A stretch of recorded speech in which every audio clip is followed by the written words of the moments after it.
The dream of a beautiful rose bush at home becomes a reality with mini and patio rose bushes. These compact plants thrive in pots, and in today's video by The Daily Eco, we're here to tell you what you need to keep them strong and healthy. So let's get started.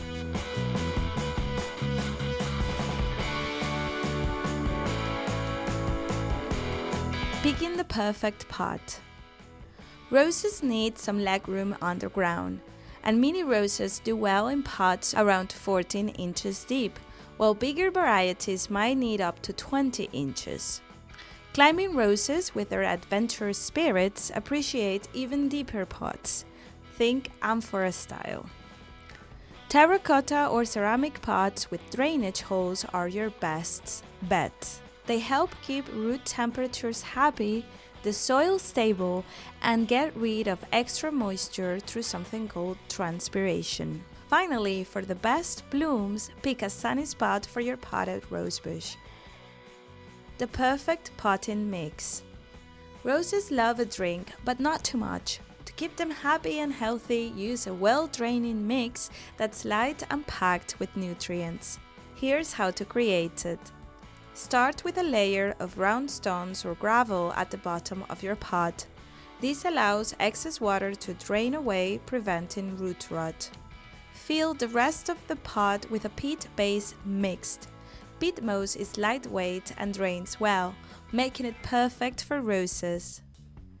To give your roses a slow and steady stream of nutrients, mix in about 1/3 compost or warm castings with the peat moss. Roses love a good drink, but like us, they don't want to be constantly soaked. So here's how to keep your potted rose happy. Watering. In the hot summer months, water your rose daily with a fine-headed watering can.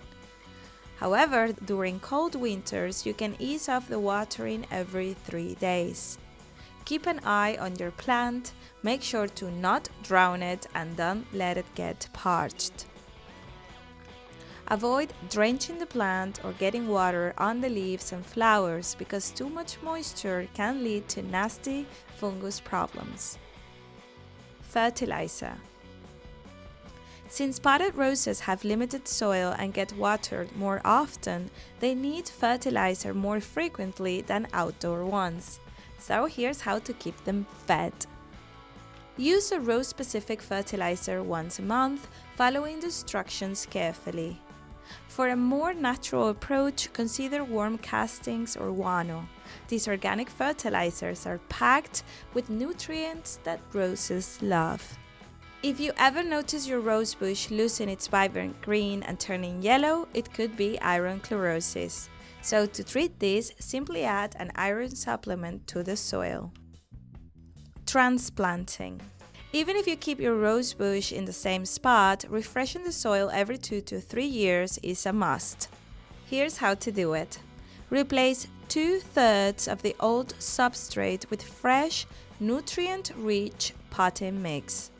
Prune the roots by about 2/3 as well, because this encourages them to grow nice and strong. Propagation. Ready to expand your rose empire? Propagating from cuttings is a simple and affordable way to go. Choose a healthy stem and cut it diagonally just above a bud, top cut, and horizontally at the bottom. Remove most of the leaves to prevent them from drying out the stem while it roots. Fill a pot with a peat-rich mix, moisten it, and consider adding rooting hormone to the water you will use. Pop your cuttings in the pot. During very hot weather, cover the pot to reduce moisture loss. Keep the cuttings at a temperature between 18 and 25 degrees, out of direct sunlight and with high humidity. And finally, water regularly to keep the cuttings growing strong. Well, that's it for today. Thank you for watching. Don't forget to give us a like and subscribe to our channel for more gardening videos like this. Until next time.